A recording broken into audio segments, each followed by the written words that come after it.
नमस्कार। NCERT history की series में मैं दुष्यंत सिंह एक बार फिर से आप सभी लोगों का बहुत बहुत स्वागत करता हूं। आशा करता हूं आप सभी अच्छे होंगे। इसके साथ साथ आपकी तैयारी भी बहुत ही बढ़िया तरीके से चल रही होगी।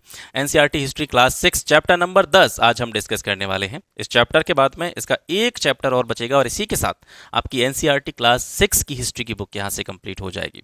आज का हमारा टॉपिक है नए साम्राज्य और राज्य।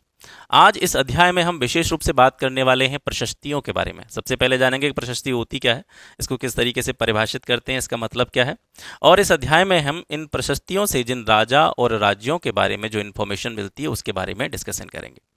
ठीक है, तो मोटा मोटा अगर आइडिया मैं आपको दूं कि इस अध्याय में हम बात किसके ऊपर करने वाले हैं, तो सबसे पहले हम चर्चा करेंगे समुद्रगुप्त के बारे में।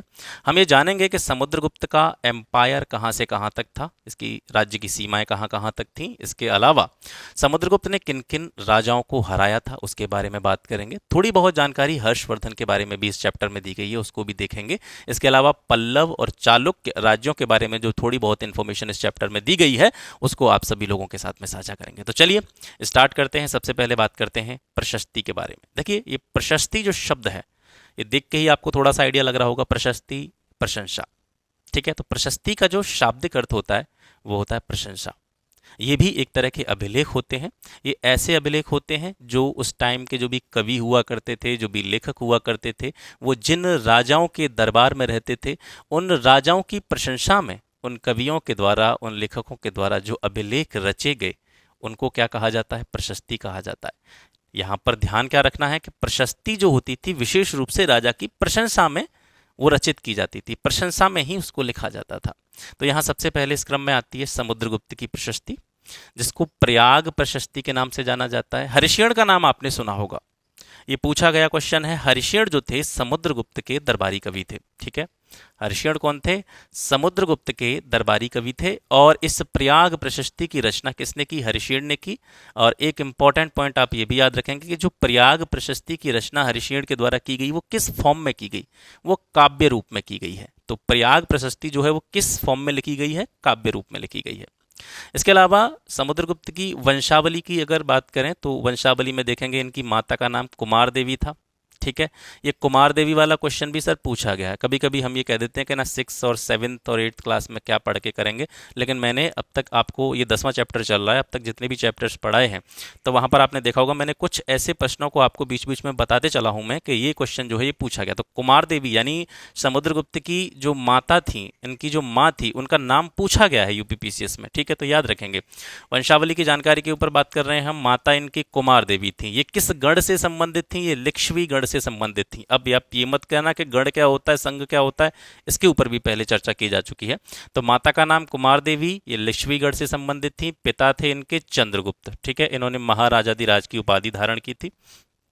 समुद्रगुप्त का जो उत्तराधिकारी या उसका पुत्र था वो था चंद्रगुप्त द्वितीय, जिन्हें आप इतिहास में विक्रमादित्य के नाम से जानते हैं, ठीक है। चंद्रगुप्त द्वितीय को ही क्या कहा जाता है? विक्रमादित्य कहा जाता है। इन्होंने विक्रम संवत चलाया था। विक्रम संवत इन्होंने कब चलाया था? 58 ईस्वी पूर्व में। ये क्वेश्चन भी पूछा गया यूपीपीसीएस में, ठीक है, याद रखेंगे। विक्रम संवत चलाने का श्रेय किसको जाता है? चंद्रगुप्त द्वितीय या विक्रमादित्य को। और ये विक्रम संवत इन्होंने क्यों चलाया था? इन्होंने जब शकों पर विजय प्राप्त करी थी, शकों पर विजय के उपलक्ष्य में ही इन्होंने विक्रम संवत की शुरुआत की थी। तो ये थोड़ी सी यहाँ से जानकारी आपको मिली। अब ये जो मैप आपको दिखाई दे रहा है इसमें मैं आपको नीचे बताऊंगा। पहले संकेतों को समझिए, उसके बाद में आप जानेंगे कि इसमें कौन कौन से स्थान किस किस चीज़ को रिप्रेजेंट कर रहे हैं। तो ये जो मैप है विशेष रूप से समुद्रगुप्त के साम्राज्य को दिखाने के लिए बनाया गया है। समुद्रगुप्त का साम्राज्य जो था वो कई पार्ट्स में डिवाइड था, जैसे आंतरिक राज्य, ठीक है, आर्यावर्त, दक्षिणापथ, इसके अलावा बाहरी इलाके, ठीक है। तो यहाँ पर संकेत आप पहले देखें, जो भी रेड कलर से सीधी लाइनें जो खींची गई हैं ये वाली, ठीक है, ये आंतरिक राज्यों को दिखाती हैं जो समुद्रगुप्त के साम्राज्य के अंतर्गत आते थे, ठीक है। अब इसमें कौन कौन से स्थान आते थे? असम, ठीक है, तटीय बंगाल, इसके अलावा नेपाल, उत्तर प्रदेश के कुछ गढ़ या संघ इसमें सम्मिलित थे। तो ये पूरा जो पार्ट है देखिए, ये वाला जो यहाँ से जिसको मैं हाईलाइट कर रहा हूँ, ये वाला जो पार्ट था ये आंतरिक राज्यों के अंतर्गत आता था जो कि समुद्रगुप्त के साम्राज्य के अंतर्गत आते थे, ठीक है। तो इसको आप समझ गए यहाँ से। अब इसके बाद में दूसरा वाला आता है आपका आर्यावर्त, ठीक है, आर्यावर्त जो है किस किस स्थान को आर्यावर्त के रूप में देखा जाता था, या आर्यावर्त के अंतर्गत कौन कौन से जो है शासक आते थे। तो देखिए यहाँ पर नाम मैंने यहाँ पर लिखना उचित इसलिए नहीं समझा है क्योंकि मैंने आपको पहले ही कहा था जब हम एनसीईआरटी स्टार्ट कर रहे थे कि एनसीईआरटी जितना बता रही है उतना पढ़ो, क्योंकि आगे ये सारी चीज़ें आपको विस्तार से मिलेंगी। तो अभी से बहुत ज़्यादा इन्फॉर्मेशन कलेक्ट करने पर ध्यान देंगे तो दरअसल हम अपने मुख्य कार्य से भटक जाएंगे। ठीक है, तो जो आर्यावर्त यानी आपको जो येलो वाला पार्ट दिखाई दे रहा है ये आर्यावर्त को रिप्रेजेंट कर रहा है। यहाँ 9 शासक थे अलग अलग क्षेत्रों में, और इन 9 शासकों को समुद्रगुप्त ने हरा दिया था, और इनको हरा करके इनका जो भी साम्राज्य था इसको अपने साम्राज्य में मिला लिया था। ठीक है, तो ये आर्यावर्त का हिस्सा है जिसमें कन्नौज का भी हिस्सा आ रहा है, मथुरा का भी कुछ पार्ट आ रहा है, प्रयाग आ रहा है, ठीक है, पाटलिपुत्र, नालंदा, ये सारा क्षेत्र जो था इसको मिला करके क्या कहा जाता था सर, इसको कहा जाता था आर्यावर्त। ठीक है, ये आप याद रखेंगे। इनको समुद्रगुप्त ने हराया था और इनके राज्य को अपने साम्राज्य में मिला लिया था। इसके बाद में आता है आपके दक्षिणापथ के 12 शासक। जो जो डॉट्स वगैरह दिखाई दे रहे होंगे, जो भारत का मैप है उसका जो पूर्वी तटीय हिस्सा है, ठीक है, पूर्वी तटीय हिस्सा जो है यहाँ पर तटीय क्षेत्रों में जो है 12 शासक हुआ करते थे। लेकिन यहाँ पर क्या किया था कि दक्षिणापथ के 12 शासकों ने समुद्रगुप्त के सामने सरेंडर कर दिया, समर्पण कर दिया। तो समुद्रगुप्त के द्वारा क्या किया गया कि इन्हें फिर दोबारा से शासन करने की अनुमति दे दी गई। शासन स्वतंत्र रूप से नहीं था, समझिएगा चीज को। समुद्रगुप्त के सामने जब इन्होंने सरेंडर कर दिया तो इसने ये कहा कि आप अपना शासन स्वतंत्र रूप से चला सकते हैं, लेकिन वो किसके अंतर्गत रहेगा, वो मेरे साम्राज्य के अंतर्गत रहेगा। ये चीज समझिएगा, ठीक है। समर्पण कर दिया तो आप अपना अपना राज्य जैसे चला रहे हैं वैसे चलाओ, लेकिन आप किसके आधार पर चलाएंगे, मेरे आधार पर चलाएंगे। तो ये दक्षिणापथ के 12 शासक थे। इसके बाद में कुछ बाहरी इलाके थे। बाहरी इलाकों में कुषाण और शक वंश, ठीक है, कुषाण और शक वंश के शासक आते थे। इसके अलावा श्रीलंका, ठीक है, तो इनके जो जो शासक थे इन्होंने समुद्रगुप्त की अधीनता को स्वीकार कर लिया था। और इसके साथ में कुषाणों की बात हो रही है, शकों की बात हो रही है, श्रीलंका के शासकों की बात हो रही है, इन्होंने समुद्रगुप्त के साथ में अपने वैवाहिक संबंध भी स्थापित किए थे, मतलब अपनी पुत्रियों का विवाह भी समुद्रगुप्त के साथ किया था। तो ये बाहरी इलाके हैं। जो ब्लैक वाला पोर्शन आपको दिखाई दे रहा है ये इधर के आपके ब्लैक इलाके हैं, ये जो बाहरी इलाके हैं। इसके अलावा यहाँ से आप देखेंगे नीचे की तरफ जो श्रीलंका का, ये भी समुद्रगुप्त के बाहरी इलाकों में आता है, जो समुद्रगुप्त के अधिकार क्षेत्र के अंतर्गत आते थे। तो ये एक हल्का सा व्यू हो गया किसके बारे में, समुद्रगुप्त के साम्राज्य के बारे में। अब थोड़ा सा बात करते हैं हर्षवर्धन के बारे में। हर्षवर्धन 1400 साल पहले शासन करते थे। बाणभट्ट का नाम आपने सुना होगा, ये हर्षवर्धन के दरबारी कवि थे, और बाणभट्ट ने हर्षचरितम की रचना की। हर्षचरितम कह सकते हैं इसको, हर्षचरित कह सकते हैं, ठीक है। हर्षचरित्र की रचना किसने की, बाणभट्ट ने की। इसके अलावा एक पॉइंट और यहाँ से, जो चीनी यात्री था वेनसांग, वो हर्ष के दरबार में रहा था काफ़ी टाइम तक। ये थानेश्वर के राजा थे हर्षवर्धन। अगर आपसे ये पूछा जाए कि ये किस वंश से संबंधित थे तो ये पुष्यभूति वंश से संबंधित थे, ठीक है। हर्षवर्धन किस वंश से संबंधित थे, ये पुष्यभूति वंश से संबंधित थे। थानेश्वर के ये राजा थे। इनकी बहन का नाम था राजश्री। इनकी बहन का नाम क्या था, राजश्री था। और इनकी बहन के पति का नाम, यानी इनके बहनोई का नाम था ग्रहवर्मन। ग्रहवर्मन की हत्या किसके द्वारा की गई थी, बंगाल के शासक शशांक के द्वारा धोखे से इनकी हत्या कर दी गई, ठीक है। और कन्नौज पर इन्होंने क्या कर लिया, अधिकार कर लिया। शशांक ने ग्रहवर्मन की हत्या करके कन्नौज पर अधिकार कर लिया। तो इस टाइम पर एक बड़ी सिचुएशन पैदा हो गई। जैसे आपने देखा होगा कि हर्षवर्धन ने बाद में कन्नौज पे भी शासन किया था, तो उसके पीछे रीज़न क्या था, इनकी बहन जो थी उसको बंदी बना लिया गया था। फिर इनकी जो बहन थी वो कहीं ना कहीं कैसे भी करके शशांक के चंगुल से निकल करके आत्महत्या करने के लिए जंगलों की तरफ जा रही थी। जब हर्षवर्धन को इस चीज़ की सूचना मिली कि उनकी बहन आत्महत्या करने जा रही है, तो फिर वो वहाँ से अपनी बहन को बचाने के लिए निकल जाते हैं, और वहाँ पर अपनी बहन से एक प्रॉमिस करते हैं, एक वादा करते हैं कि वो जो है शशांक को हराएंगे। तो फिर हर्षवर्धन ने शशांक को बाद में हराया, और क्योंकि ग्रहवर्मन की मृत्यु हो चुकी थी और उनकी बहन अकेले उस कन्नौज के शासन को या कन्नौज की पूरी शासन व्यवस्था को संभाल नहीं सकती थी, तो उन्होंने कन्नौज पर भी जो है शासन किया था हर्षवर्धन ने, ठीक है, अपनी बहन के नाम से। तो ये सारी चीज़ें जो है हर्षवर्धन के बारे में है। बाद में चालुक्य नरेश पुलकेशन द्वितीय ने जो है हर्षवर्धन को पराजित किया था। ये थोड़ी सी जानकारी हर्षवर्धन के बारे में थी यहाँ से।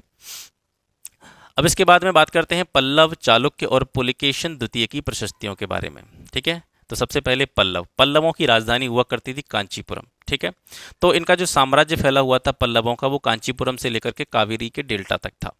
चालुक्यों की बात करें तो कृष्णा और तुंगभद्रा जो नदियां थी उनके बीच इनके राज्य का विस्तार हुआ करता था। किसका? चालुक्य का। चालुक्यों का राज्य था कृष्णा और तुंगभद्रा नदियों के बीच। इनकी राजधानी थी ऐहोल, ठीक है, जो कि एक प्रमुख व्यापारिक केंद्र और धार्मिक केंद्र के रूप में जानी जाती है। चालुक्य वंश का सबसे प्रतापी शासक माना जाता है पुलकेशन द्वितीय को, और पुलकेशन द्वितीय के दरबारी कवि, ठीक है, 3 दरबारी कवियों का नाम यहाँ पे आ गया, तीनों को याद रखना है आपको।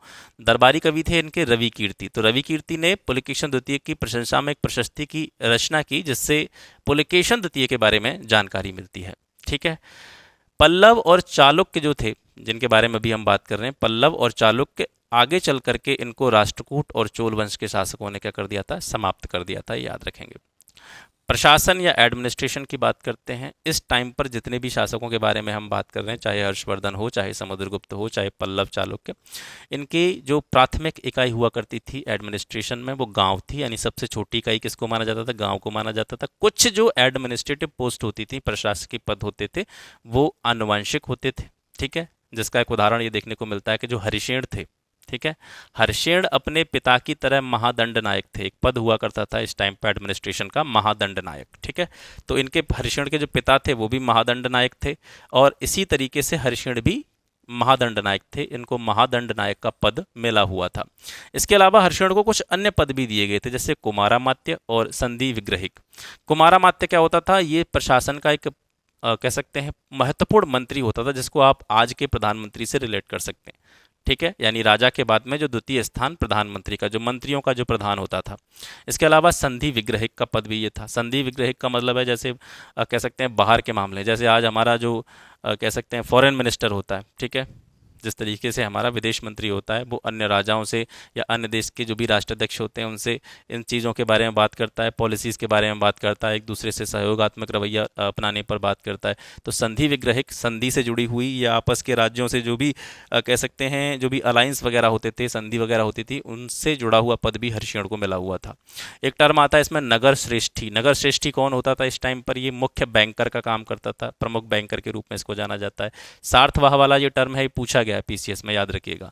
मैं ऐसे ही अंदाजे से नहीं बोल रहा हूँ, मैं बहुत मतलब कह सकते हैं क्लैरिटी के साथ में और बहुत सोच समझ के चीज़ें याद रखता हूँ। जब मैं चैप्टर पढ़ता हूँ तो मैं ये पहले से निकाल लेता हूँ कि इस चैप्टर में से पहले क्या क्या पूछा जा चुका है। तो आप बिल्कुल इस चीज़ को नज़रअंदाज न करते हुए सीरियसली लेकर के इन चीज़ों पर ध्यान रखना, जिन चीज़ों के बारे में मैं आपको ये बताते चल रहा हूँ कि ये चीज़ पूछी गई। तो सार्थवाह नाम का टर्म पूछा गया।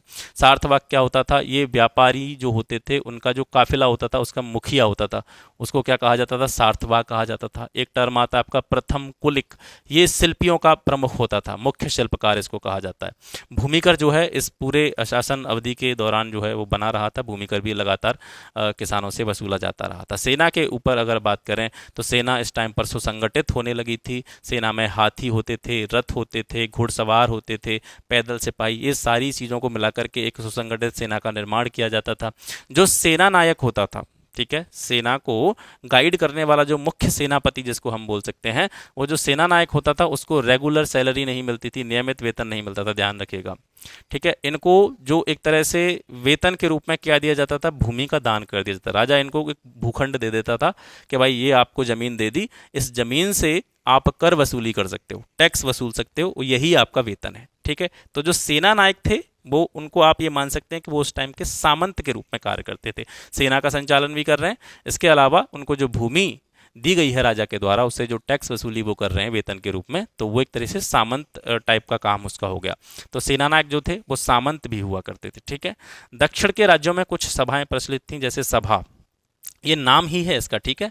सभा, सभा क्या होती थी? जो भी भूस्वामी होते थे, जमीनों के मालिक होते थे, उनका एक संगठन था, और ये विशेष रूप से ब्राह्मण भूस्वामियों के बारे में यहाँ पर बात हो गई है। ऐसे जमीन के मालिकों के बारे में बात करी जा रही है जो जाति से कौन होते थे? ब्राह्मण होते थे, ब्राह्मण वर्ग में आते थे। तो ब्राह्मण भूस्वामियों का जो संगठन होता था उसको सभा कहा जाता था। इस तरीके से आप इसको समझेंगे। एक और ग्राम सभा होती थी जिसका नाम होता था उर सॉरी, ग्राम सभा होती थी, उसका नाम होता था उर। उर क्या थी? ये ऐसे भूस्वामियों का संगठन था जो ब्राह्मण नहीं थे। तो बिल्कुल भी इसमें कंफ्यूजन नहीं होनी चाहिए। जो ब्राह्मण भूस्वामी हैं उनका संगठन सभा, और गैर ब्राह्मण भूस्वामी हैं उनका संगठन उर, ठीक है। ये दक्षिण के राज्यों में पाई जाती थी।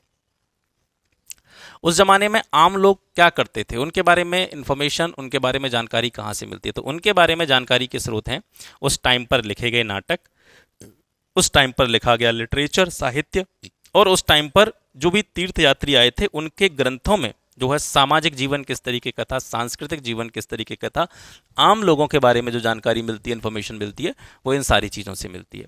इसी में एक नाटक आता है कालिदास का अभिज्ञान शाकुंतलम। इससे भी जो है उस टाइम के जो भी आम लोग हुआ करते थे, सामान्य जनजीवन हुआ करता था, उसके बारे में इन्फॉर्मेशन यहाँ से मिलती है।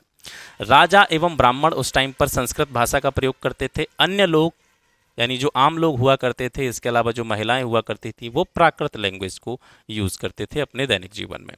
छुआछूत का भी इस टाइम पर प्रचलन था। और ये इन्फॉर्मेशन कहाँ से मिलती है? जब फायान भारत आया था तो उसने भारत के बारे में अपना एक विवरण लिखा था। उस विवरण से यह जानकारी मिलती है कि इस टाइम पर छुआछूत का प्रचलन भारत में जो है चल रहा था।